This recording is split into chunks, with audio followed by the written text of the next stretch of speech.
വർഷങ്ങളായി മഴക്കാലമായാൽ നമ്മൾ കേൾക്കുന്ന അല്ലെങ്കിൽ ചോദിക്കുന്ന ഒരു കാര്യമാണ് മുല്ലപ്പെരിയാർ ഡാം പൊട്ടുമോ എന്നത്. നമ്മൾ മലയാളികൾക്ക് ഈ കാര്യത്തിൽ കൃത്യമായ ഒരു ഉത്തരം പറയാനുമില്ല.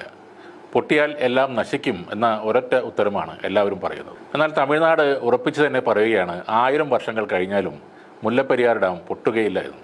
തമിഴ്നാടിൻ്റെ വാദമാണ് ശരിയെന്ന് പലരും അംഗീകരിക്കുകയും ചെയ്യുന്നുണ്ട്. ഇതിന് പ്രധാന കാരണം ഇതൊരു ഗ്രാവിറ്റി ഡാം ആയതുകൊണ്ടാണ്.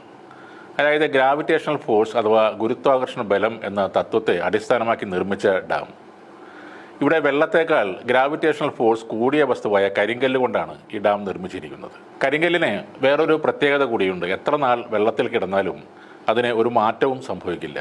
അങ്ങനെയുള്ള കരിങ്കല്ല് അടുക്കി വെച്ചുണ്ടാക്കിയതാണ് മുല്ലപ്പെരിയാർ ഡാം.